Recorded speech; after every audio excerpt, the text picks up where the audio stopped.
Bueno, un honor contar con Carlos Gustavo Cano hoy en Celebremos Colombia.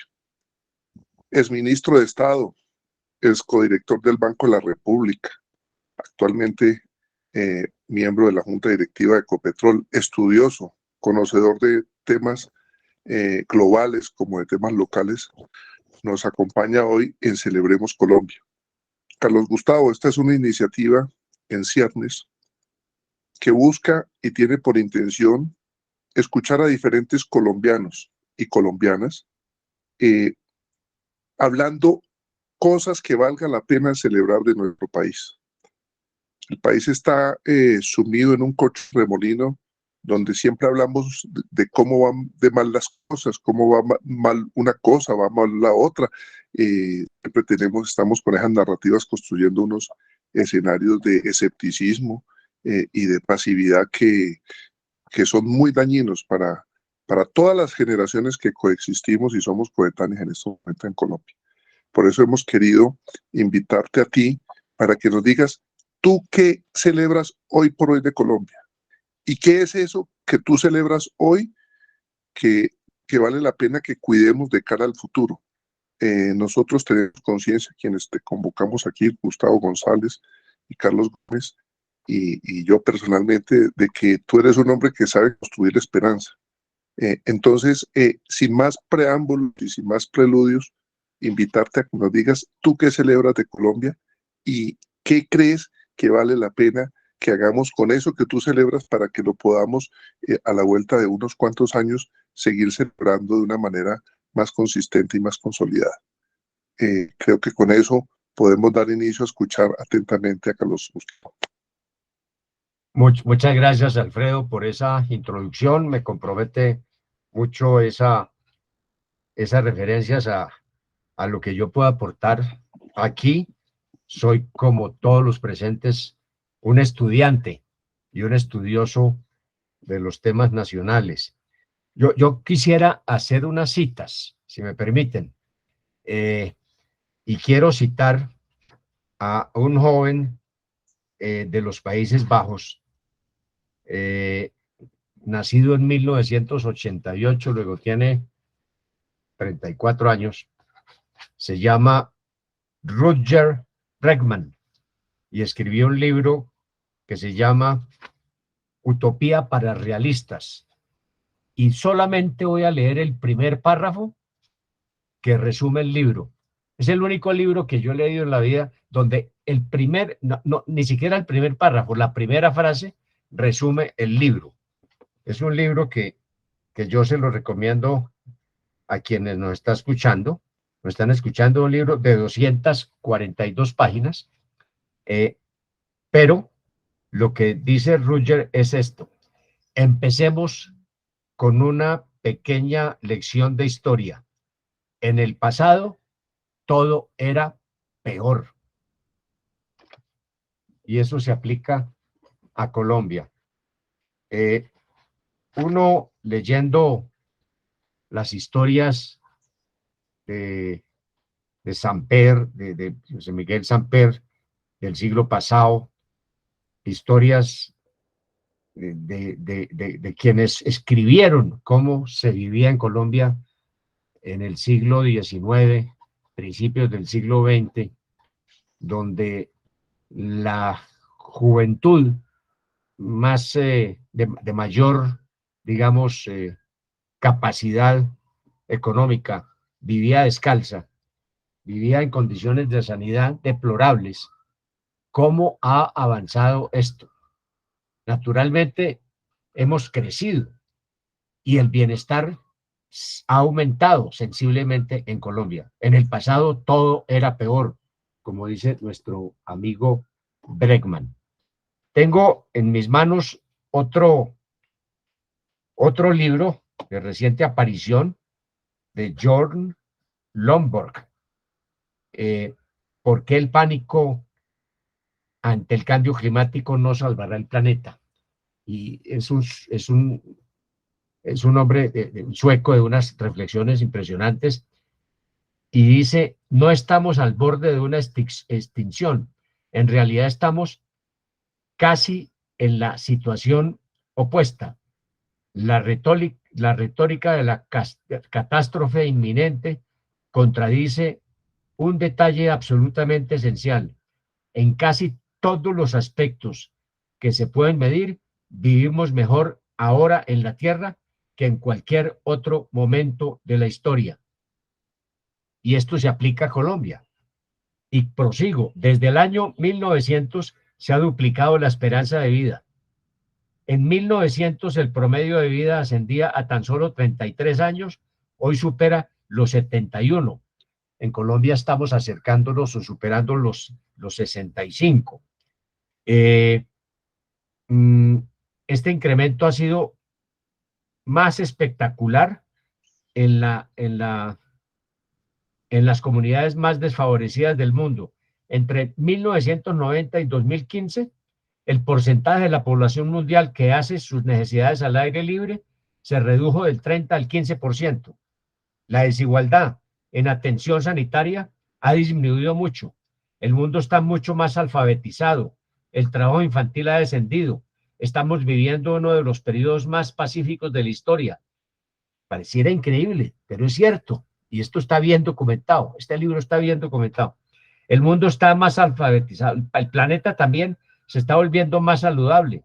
En el último siglo hemos reducido considerablemente la contaminación del aire en espacios interiores, que antes era la mayor causa de muerte por contaminación ambiental. Prosigo.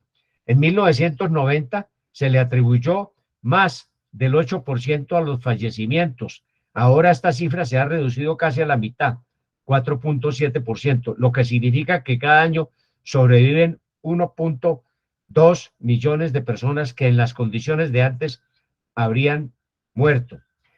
Yo termino ahí, quería decir simplemente estas cifras y llamar la atención sobre que en el pasado todo era peor.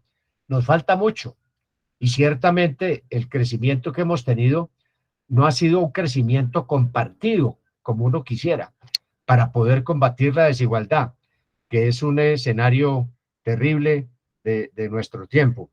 Pero estamos en medio de un asalto mediático, perdón la redundancia, que nos sume en el pesimismo permanente y nos trata de llevar al convencimiento de que todo colapsó y que no hay solución y que el mundo se va a acabar y que nosotros somos los culpables de que el mundo se acabe. Yo estoy en total desacuerdo con ello. Creo que ha habido avances terribles, tremendamente terribles, no, perdón, tremendamente notables. Quiero hablar de un temita no más. La salud. Se ha hablado mucho de la reforma de la salud. Si algo tiene este país para exhibir ante el mundo, es el sistema de salud que ha construido no solamente un gobierno, es la comunidad, es la sociedad a través de muchos años. Las coberturas de salud que tiene el país son para mostrar, son ejemplos para mostrar. Hay cosas, si uno se puede, se dedica a mostrar las cosas oscuras, las negativas, también puede abundar en muchos detalles y en mucha retórica, pero en promedio, en el neto, el país es mucho mejor que antes. Y las conquistas que hemos tenido con mucho sufrimiento, con muchas dificultades, con mucha lucha, hasta hoy, pues hay que preservarlas, hay que enriquecerlas y hay que fortalecerlas. Eso es clarísimo, clarísimo. Claro, podríamos hablar también de agricultura. Carlos trabajó en el tema del Perú. Yo trabajé 3 años en el Perú y trabajé también en Puno y trabajé en el Valle de Apurímac y trabajé en desarrollo alternativo en Tocache. Y uno compara esa agricultura del Perú, que la de la costa es formidable, pero comparada con la del llamado Perú profundo, es un contraste tremendo. Aquí también tenemos unas posibilidades enormes y tenemos que identificar, son los cuellos de botella para que nos deje avanzar y para que nos dejen trabajar, porque este país es trabajador, es dinámico, es inteligente, es es lleno de esperanzas, lleno de juventud. Necesitamos fortalecer mucho más la educación, fortalecer muchas más cosas. Pero digamos, quería, y aquí, querido Tocayo y querido Alfredo, termino con este comentario, dando el mensaje de que en el pasado todo era peor. Hoy es mejor, lejos de lo óptimo, pero no podemos olvidar las conquistas que los colombianos a través de la historia reciente hemos alcanzado. Gracias.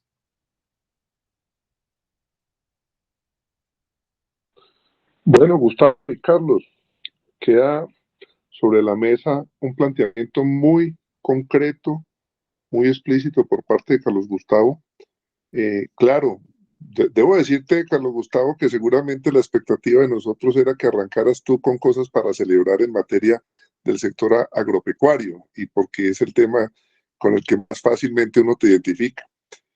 No lo hiciste así, tampoco siquiera te referiste al tema energético, que es un tema que es motivo de tus desvelos en estos días, por razones de las responsabilidades que te asisten, sino que arrancaste con un tema inesperado, para mí fue inesperado, el tema de la salud.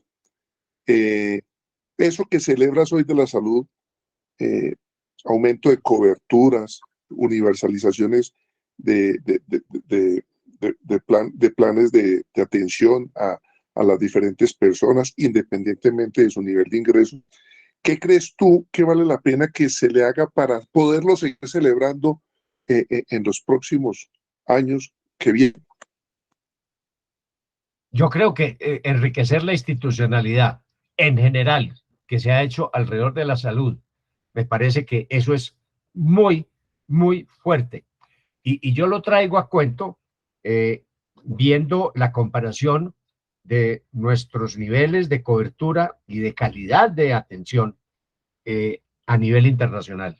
Colombia se destaca. Si alguien algo tiene que mostrar Colombia en ese aspecto, es en materia de salud. Miren ustedes cómo esa institucionalidad sirvió de mucho para que Colombia se distinguiera como uno, dentro del mundo de los mercados emergentes como uno de los países que más eficazmente enfrentó la pandemia a través de las vacunaciones.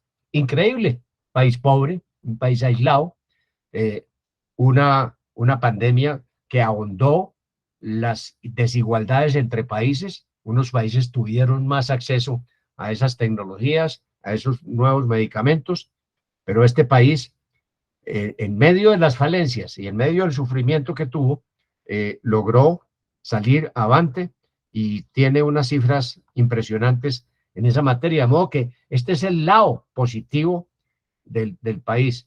Puede que no hayamos logrado ir a la Copa Mundial de Fútbol en Qatar. Eso me duele y a todos nos duele, pero, pero la selección Colombia ha mejorado un poquito, esperamos que mejore un poquito más. ¿No? Pero hay muchas cosas importantes que mostrar de logros del país en esa materia. Podríamos hablar también de educación y podemos hablar de agricultura, pero tenemos el tiempo limitado todos, pero yo quería empezar con esa nota de optimismo para celebrar que estamos en un país donde en el pasado todo era peor. Tocayo, uno de los temas en los primeros modelos que se hicieron de la ley 100, etcétera, era suponer que los estratos superiores iban a estar pagando, eh, iban a ayudar a subsidiar los estratos inferiores. Lo que tal vez no tuvieron en cuenta esos modelos era el hecho de que en muchas regiones los estratos altos se unían con los alcaldes para que los pusieran en el Sisbén, para sacarlos de sus estratos altos y ponerlos en el Sisbén. Eso llevó naturalmente pues a unos déficits importantes porque quienes diseñaron los modelos asumían la honestidad de las personas con mayores ingresos, no todos, pero sí de forma significativa. gracias a que el CISBEN se depuró, gracias a que se hicieron estudios mucho más precisos, etcétera, y se depuró el CISBEN, ya ese tema comenzó a solucionarse. Fíjate que es el tema de los modelos. Los modelos parten de unos supuestos que no tienen en cuenta la malicia o digamos, sí, yo diría que la malicia de ciertas personas y por lo tanto, pues no operan tan eficazmente como se pensaban. Pero eso ha sido corregido y eso es lo que permite que tú hagas la afirmación que has hecho. Y yo creo que se destacan aquellos casos que seguramente no tuvo la atención pronta, etcétera, de un personaje, pero no se mencionan todos los casos de atención a estos estratos, de los primeros estratos, donde se someten a tratamientos de millones de pesos sin que ellos paguen un solo centavo. Eso lo subsidia el sistema, lo subsidia el gobierno, lo subsidian los que tienen mayores ingresos. Y yo creo que en medio de eso, junto con el hecho de que la medicina nuestra no tiene los costos que tiene la norteamericana o la europea, se maneja a unos costos tremendamente razonables, demostrando la eficacia y la eficiencia de muchas de las instituciones. Hay sus excepciones, claro que las hay, pero yo reforzaría lo que tú acabas de decir, es de los aspectos sociales del país, con la última prueba que tú acabas de mencionar. Creo que quedamos de país 12. De los 160 países del mundo, Colombia en manejo de la pandemia, en la parte médica y de salud, creo que está en el lugar 12. Así ¿Sí? es, sin Sí. duda alguna, sin Ok. duda alguna, sin duda alguna. Y en las estadísticas, tocayo y colegas, pues no es claro en el rubro de exportaciones de servicios cuánto ha crecido la exportación de servicios en materia de salud y de medicina. Colombia es una especie de hub. Desafortunadamente no en todas las ciudades, pero Bogotá es claro, Cali es claro, Medellín es claro, Bucaramanga es claro y Barranquilla empieza a ser claro en exportación de servicios de salud. O sea, la afluencia de extranjeros que vienen a buscar servicios de salud en este país. Son caras de la moneda muy positivas que hablan bien de Colombia. Es la cara buena de Colombia, indudablemente. Ahora, en todo hay malicia, no solamente la indígena, malicia blanca, malicia de cuello blanco, que es la más perniciosa que la otra. No todo es perfecto, pero yo resaltaría que aquí hay unos aportes muy grandes de la sociedad que no dependen únicamente de la generación a la cual nosotros pertenecemos, sino de generaciones anteriores que han venido construyendo elementos fundamentales. Y tú ilustraste muy bien lo de la salud y la prueba de fuego que fue la pandemia, donde en ese campeonato no hay medios de comunicación que lo celebren, ni comentaristas, ni profesores, ni nada. Eso como que no hubiera existido. Y eso sí existe y es verdad. Nosotros estamos especializados es en mostrar los elementos negativos, que son muchos, de esta sociedad, pero que hay positivos, esos son los que tenemos que celebrar. En todos los aspectos, en agricultura, en economía, se habla de los efectos demostrativos. Nosotros deberíamos celebrar efectos demostrativos para irradiar no la sensación, sino la seguridad de que somos capaces de hacer mucho más en otras esferas. En el tema de salud, tocayo, que acabas de mencionar, ese elemento redistributivo que permite que gentes vulnerables, las más pobres, puedan recibir los servicios más costosos en materia de medicina, uno quisiera que ese sistema se aplicara al área tributaria para que hubiese una mayor redistribución de las oportunidades y el ingreso en Colombia. Ahí termino con esta réplica a tu muy interesante y asertivo comentario. Tocayo, y ¿por qué no tocamos el tema agrícola? Porque yo creo que estos planes, por ejemplo, el maíz, ese webinar que preparaste, nos hiciste ver que grosso modo las cifras son que empleamos 10 millones de toneladas de maíz en este país y estamos importando 8. ¿Por qué no tocamos este tema, Tocayo? Bueno, gracias, Tocayo. Yo voy a contar otro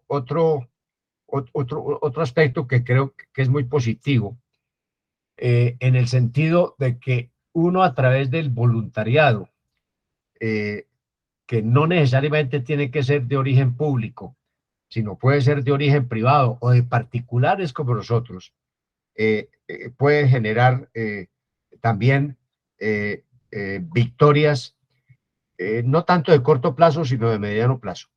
Hace 30 meses nos reunimos un grupo de amigos, la mayoría empresarios, muy vinculados al agro y sobre todo a la industria de alimentos balanceados, o sea, de alimentos, de lo que se llama concentrados.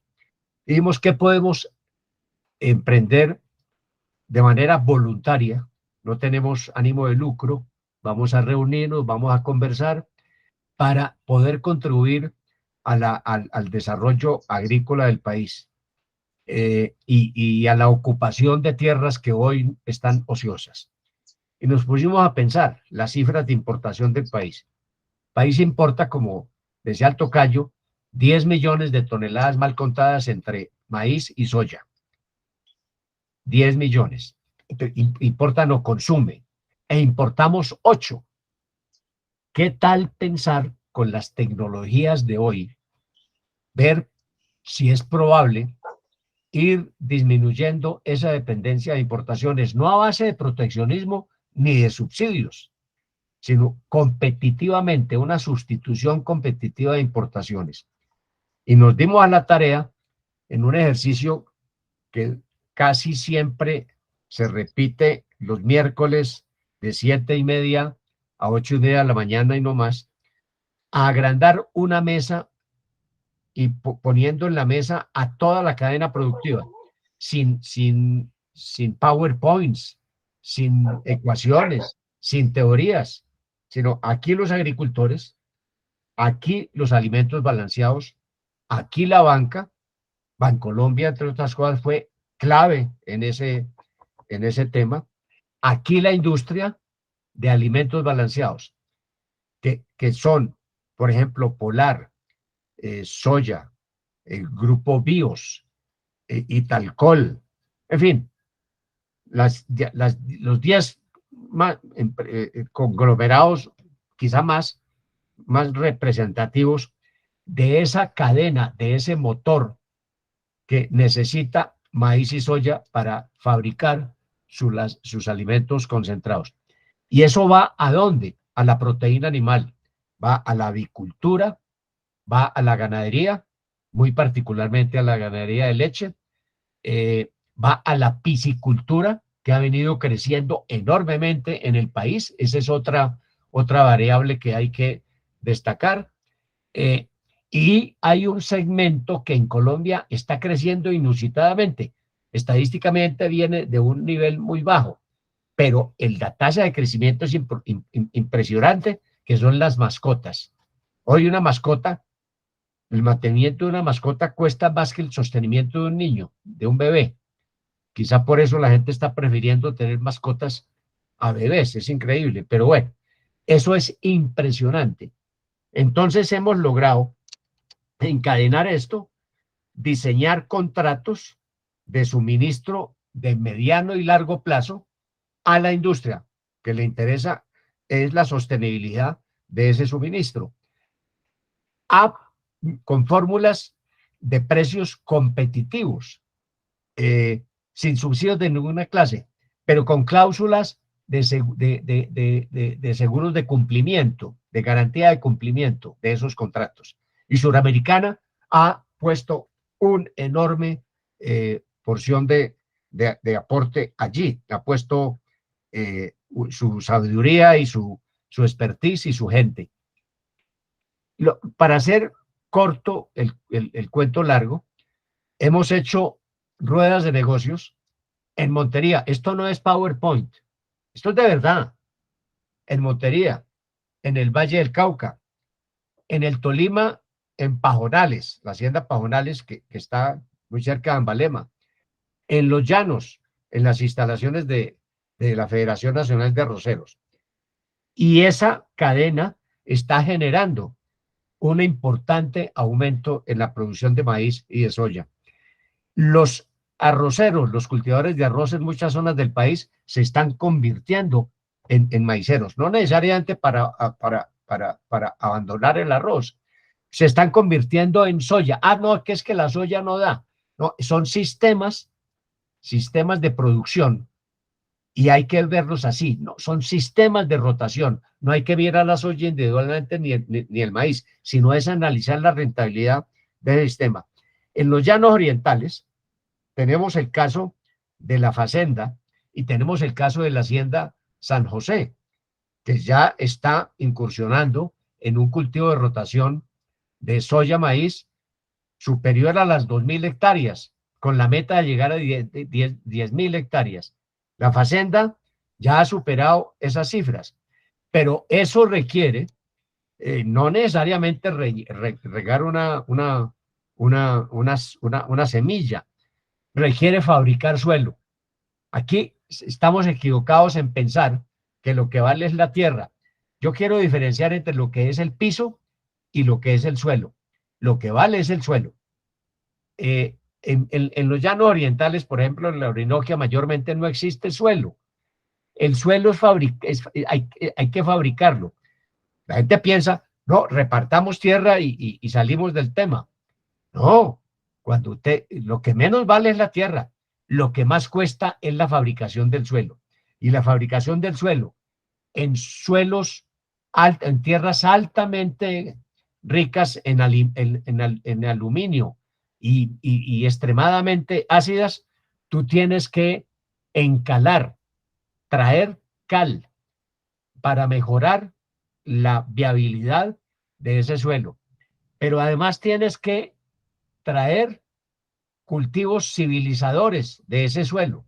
Y eso no es una cuestión de un maíz que dura 120 días para germinar o una soya que dura algo similar.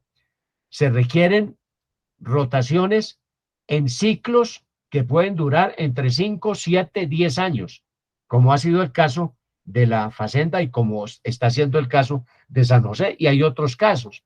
Modo que esos no son cultivos de ciclo corto, son sistemas de producción de ciclo largo. Y para ello se requiere talento humano, habilidad gerencial y mucho capital y tecnología. De modo que Colombia está avanzando en ello y puse el ejemplo de la Orinoquia, pero también hay ejemplos maravillosos en la zona caribeña de nuestro país. De modo que estos son temas que no son mediáticos, no dan votos, no generan escándalo, no generan mala prensa, no hay medios con qué divulgarlos. Pero desde la Universidad de los Andes, gracias a la iniciativa del Tocayo de hace 12 años con la creación de ANELLA, agronegocios, industria alimentaria, y le agregamos turismo de naturaleza que va pegado a lo anterior, estamos viendo ejemplos maravillosos en esta materia. Y para ello hay que atraer jóvenes de talento a la agricultura, a la industria alimentaria, a la industria de naturaleza. Para hacerlo bien, si de algo carece la agricultura colombiana, es de habilidades gerenciales. Tenemos agrónomos, veterinarios, zootecnistas, biólogos, pero la habilidad gerencial del joven falta allí. Y agrego esto para terminar este comentario, Tocayo y Alfredo y Carlos. ¿Dónde está la política para darle acceso a los jóvenes de talento de este país a la agricultura, a la propiedad agraria? Y he pensado esto. Colombia tiene 114 millones de hectáreas de territorio continental. De esos 114 millones de hectáreas, hay 30 millones, no 22, como decía el IGAC hasta hace poco, sino 30 millones aptas para agricultura. Y solamente estamos sembrando 7. Hay una posibilidad enorme de ocupar esas zonas que están ociosas o dedicadas a cultivos ineficientes o a ganadería extensiva ineficiente. Y la solución no solamente es a través de la propiedad privada o de repartir la propiedad privada al estilo hispánico, sino, ¿por qué no pensar en esquemas asociativos, cuentas de participación entre propietarios que tienen bien a vida la tierra, se la merecen, es de ellos, y operadores jóvenes que se puedan asociar a través del comodato, del usufructo, de las cuentas de participación en periodos de mediano y largo plazo? Miren, Argentina, que es una potencia agrícola a pesar de las dificultades políticas que tiene, la mayoría de los agricultores no son propietarios de la tierra. Tenemos que pensar liberarnos de esa categoría de propiedad para mirar que el problema no es la propiedad sino el uso, y permitir que los propietarios de tierra puedan asociarse con operadores y en un contrato de asociación que se llama arrendamiento. Pero a la gente le da pánico arrendar porque creen que le van a quitar la tierra. Piensen ustedes en la industria hotelera. La Hyatt, Hilton, son dueños de los inmuebles que están operando. No, ellos son operadores. Los dueños de los inmuebles son otros. Son inversionistas que se asocian con el Hilton, el Hyatt y qué sé yo.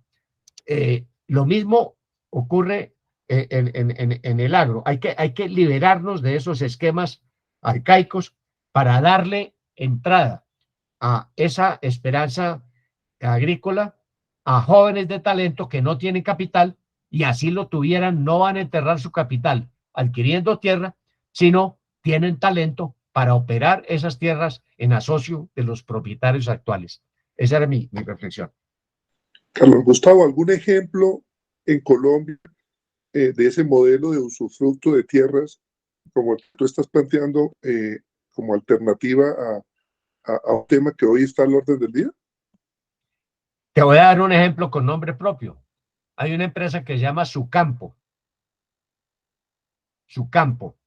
de origen tolimense. Lo maneja y lo lidera Julián Valero. Doy nombres, doy teléfonos, doy correos electrónicos. Están cultivando más de 5.000 hectáreas en Colombia, sin tener la propiedad de 1 centímetro de esas 5.000 hectáreas en Colombia. Y están operando en el Tolima y están operando en el Cesar, por la vía de cuentas en participación, por la vía de usufructo, por la vía, es decir, hay varias modalidades en ese sentido, con una altísima eficiencia. No tienen 1 solo centímetro de tierra. Otro ejemplo, el ejemplo que han adelantado muchos cultivadores de palma del país, pero debo subrayar un pionero, Carlos Murgas, la empresa Oleoflores. Cooperé en ese empeño cuando fuimos a Costa Rica con Carlos Murgas, en aquel momento era ministro de Agricultura, y vimos en el sur de Costa Rica, en la zona de Cotosur, una plantación de palma que hoy debe estar entre 8.000 y 10.000 hectáreas, de pequeños productores asociados, pero encadenados con una unidad ejecutora que se llamaba allí para tener una operación propia. Hoy tienen muchas, digamos, agregación de valor a través de extracción. Pero lo que hace Olivoflores, por ejemplo, y empezamos en la zona del sur de Bolívar, en San Pablo, María la Baja, asociando una cantidad de pequeños productores de arroz quebrados toda la vida. Yo los conocí cuando yo estaba a cargo de Fedearroz, para que entraran al tema de la palma. Lo de la propiedad es lo de menos, la asociatividad es fundamental y el encadenamiento con el motor del desarrollo, que es la agroindustria, es lo que puede salir, sacar adelante de la pobreza a mucha gente. Yo no sé si repartir tierra per se, o sí sé, sin estos elementos tiene una salida. Eh, pero digamos, la pregunta concreta tuya, Alfredo, un ejemplo es su campo y un ejemplo maravilloso que no se publicita, ni sale en la prensa, ni sale en las discusiones, ni siquiera académicas, pero ahí está. Ni un centímetro de tierra posee esa empresa, pero están cultivando 5.000 hectáreas en el país y creciendo. Y están incursionando no solamente en arroz en el Tolima, y en maíz y en soya, sino también en algodón. Y empieza otra cadena que va a generar no solamente esperanza, sino aspiramos a que empiece a funcionar de la misma manera en que ha empezado a funcionar esta cadena soya, maíz, alimentos balanceados, que es la cadena algodón, textil, confecciones. Y el pivote, uno de los pivotes, estamos empezando en ello, pero puedo contarlo, es el grupo Textil Cristal de Medellín, que tiene una hilandería en Río Negro y están aliados con el comprador más grande del mundo de algodón, óigase bien, Parkdale, que es el mayor hilandero del mundo. Y Parkdale ha venido varias veces, he estado conversando con ellos a Colombia, diciendo, ojo, vamos a necesitar que países como Colombia, que tienen las mejores condiciones agroecológicas y ambientales para producir la mejor fibra, la más fina del mundo, se preparen para ello. Y podemos hacer agricultura por contrato. Y estamos trabajando también con los mismos actores. Sucampo, Pajonales, ya la Facenda entró en el tema, ya tiene un cultivo enorme de algodón altamente tecnificado, riego por goteo, con la última genética. De modo que este país tiene todas esas oportunidades, todas esas. Pero lo fundamental es superar esta sensación de impotencia, de que no servimos para nada, de que aquí todo es malo, de que aquí nadie sirve, de que no hay buenos ejemplos. Hay que sacar a flor de piel los buenos ejemplos, sin olvidar los malos, para no caer en ellos, pero no ensañarnos únicamente en los malos, olvidando los elementos positivos. Repito, todo pasado fue peor. Carlos Gustavo, tus planteamientos, tanto en los temas de salud como en los temas agrícolas, son esperanzadores y van con la filosofía de Celebremos Colombia. Y yo quiero tratar de mirar el elemento, el hilo conductor que hay entre los temas que tú visualizas como buenas noticias en materia de salud y ahora en materia de desarrollo rural.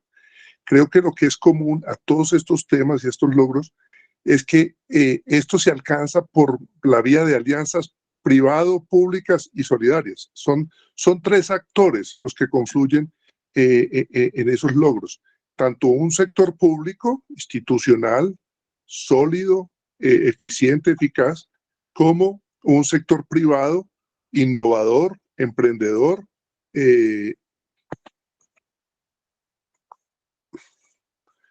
Se me está cortando la llamada, perdón, ¿me están escuchando? No, claro que sí. Te escucho perfectamente, Alfredo. Sí, es que aquí me está entrando una llamada, qué pena. Está diciendo que el elemento común de lo que plantea Carlos Gustavo como buenas noticias, tanto en el tema de salud como en los temas de desarrollo rural, tienen un común denominador, y es que para que esto se haya logrado se ha necesitado la alianza y la concurrencia tanto del sector privado como del sector público como del sector comunitario. Pasa con el sector salud. Aquí en Colombia hay IPS, EPS que son de naturaleza pública, otros que son de naturaleza privada, otros que son de naturaleza solidaria, y han logrado crear un sistema de emulación que les permite alcanzar los niveles de cobertura de calidad que hoy Carlos Gustavo nos invita a que celebremos y que sigamos perfeccionando. Para que podamos sacar adelante todas estas iniciativas en desarrollo rural pasa lo mismo. Necesitamos la concurrencia del sector público, del sector privado y de procesos y de diferentes formas asociativas, solidarias de gestión. En el discurso de Carlos Gustavo planteaba el tema cooperativo, asociaciones, etcétera.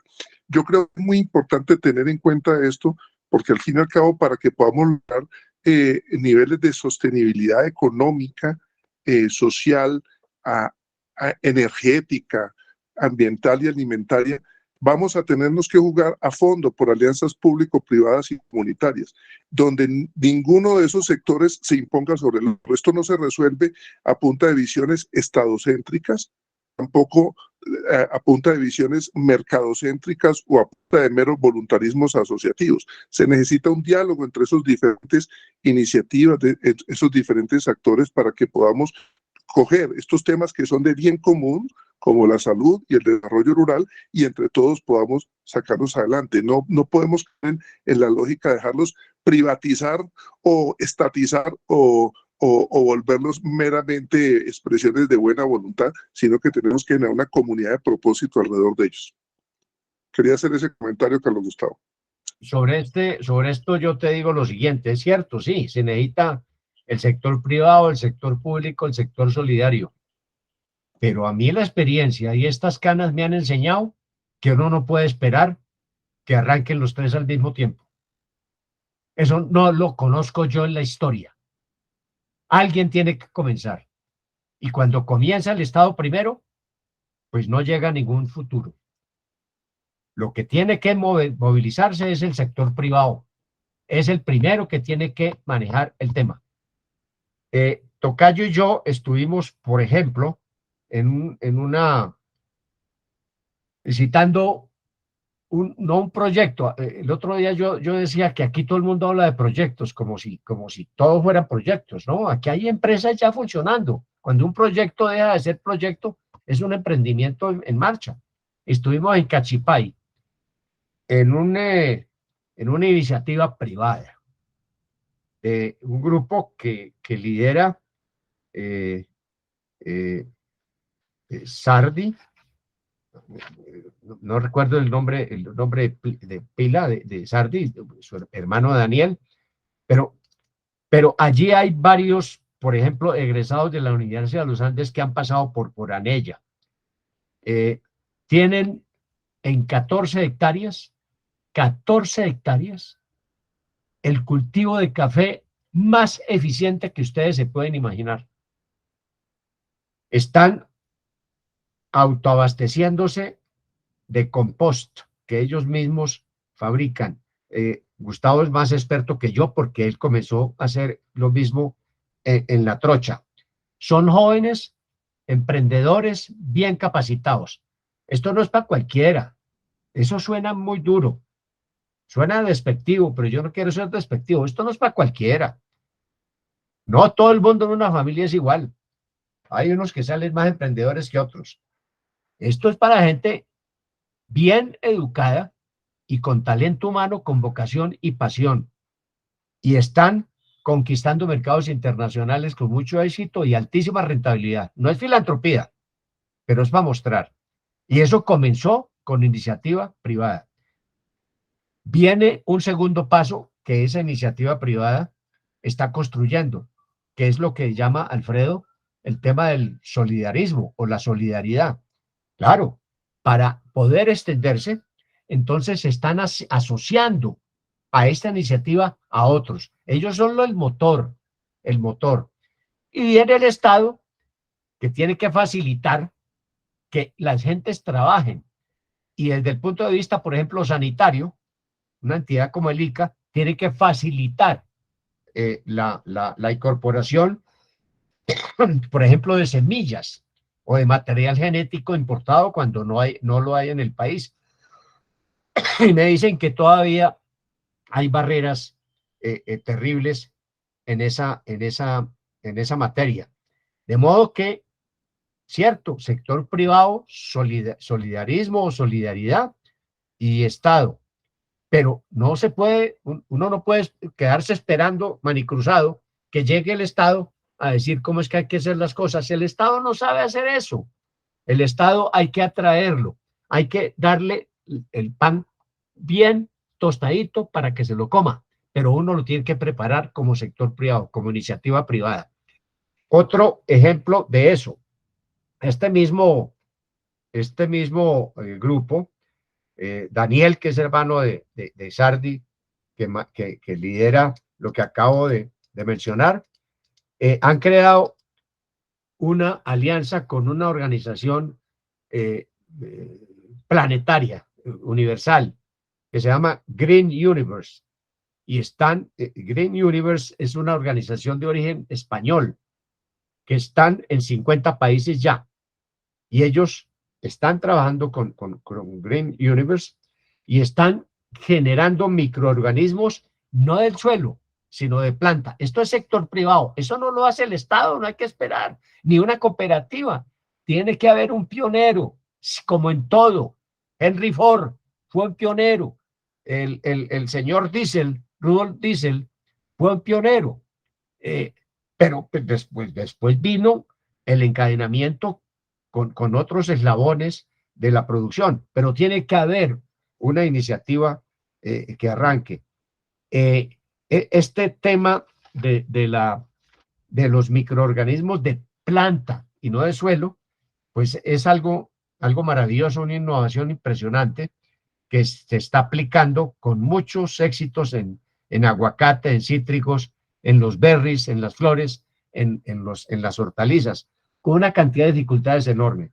Hay otra iniciativa para poner en juego esto de innovación, que Gustavo González, mi tocayo, lo conoce muy bien, que es el grupo que ha sido muy colaborador de ANELLA y de la Universidad de los Andes, Science Feti.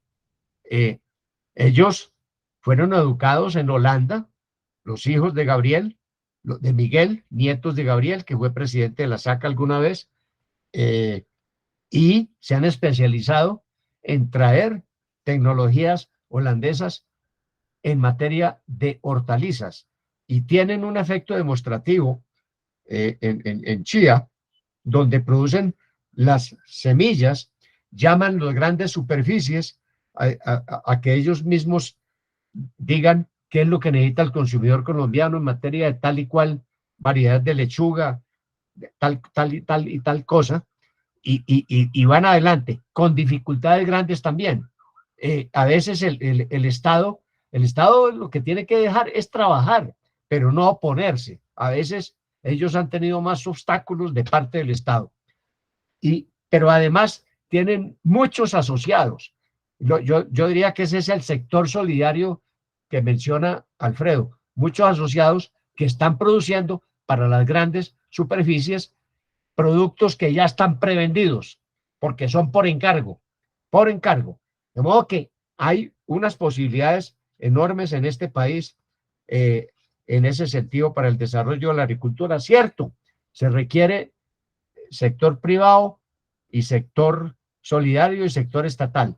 El hecho de que el sector privado arranque primero no quiere decir que se impone sobre los demás, pero es la iniciativa privada la que pone a marchar a los demás. Esa es mi experiencia. Tocayo, ya para terminar y respetar tu tiempo, yo le oí alguna vez a Marco Palacio que en economía se había demostrado que el factor más redistributivo era el empleo, más que la educación, más que la salud, más que la tierra, que ahora pues está de moda esta cosa, ¿no? ¿Tú crees eso? Sí, yo respeto profundamente tu opinión como economista. Creo que eres de los economistas más prácticos y más sólidos que puede tener el país. Tú has manejado política pública y creo que esa pregunta me parece fundamental. Es decir, esa afirmación de Marco Palacios me parece a mí que es importantísima tenerla en cuenta ahora que queremos un mejor futuro.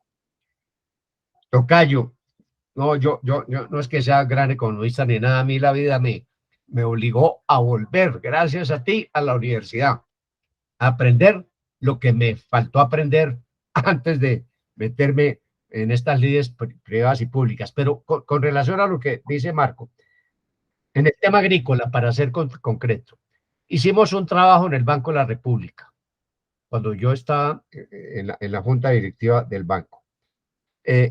Un trabajo pues no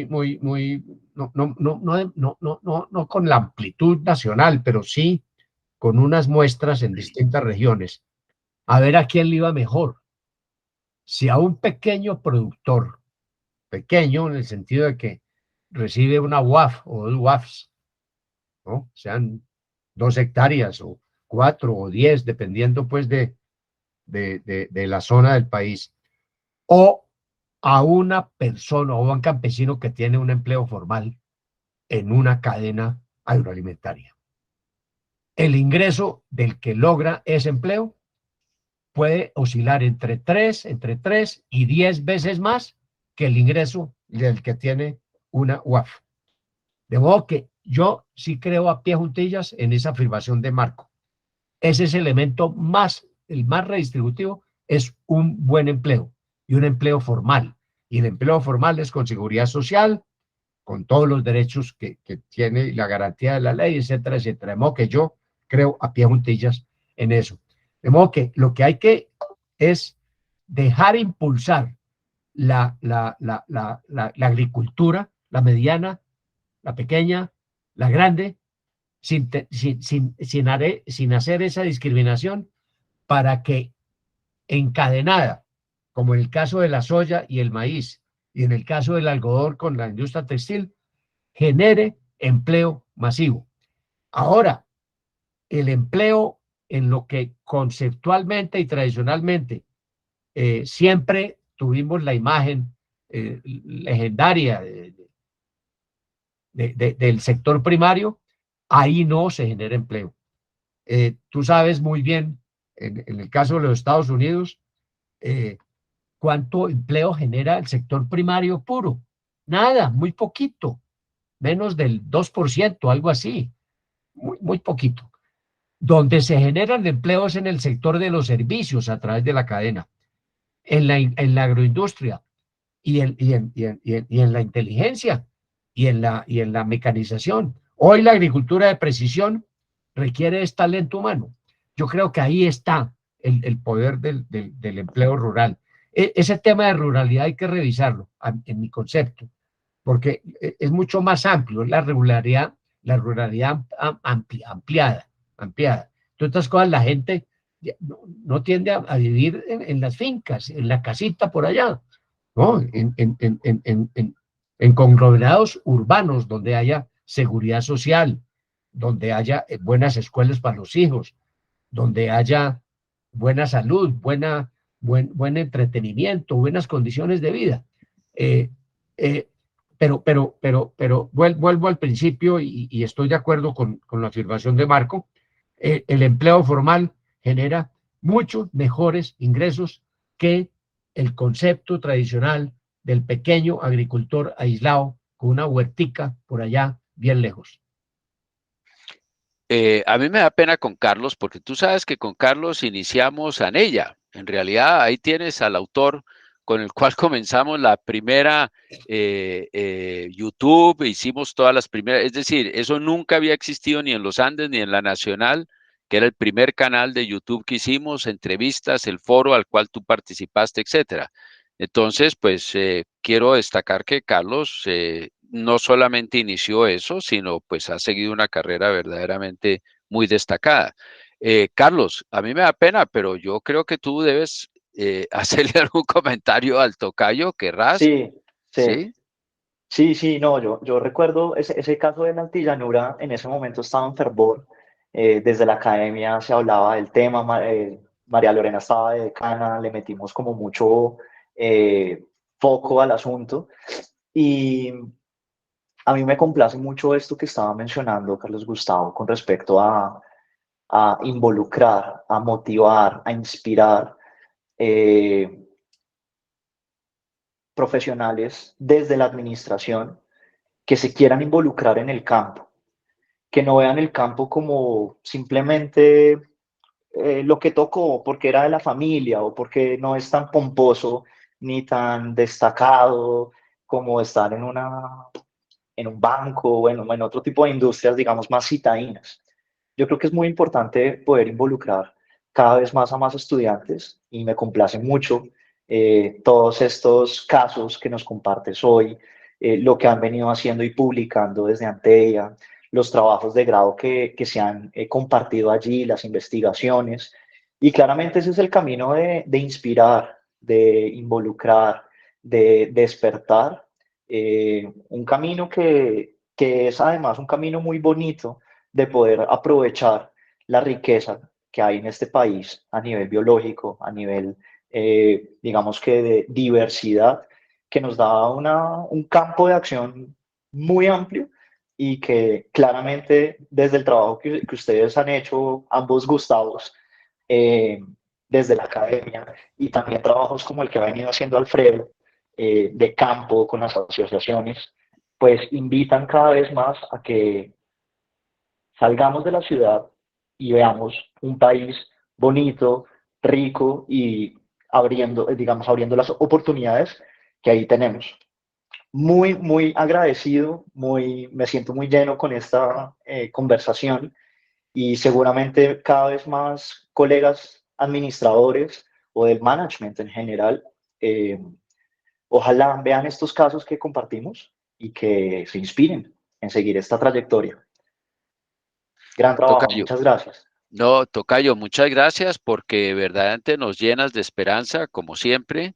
Y bueno, yo tal vez el único tema que diría es que yo creo que ese atractivo de las ciudades ya cada vez es menor. Yo creo que vamos hacia las regiones.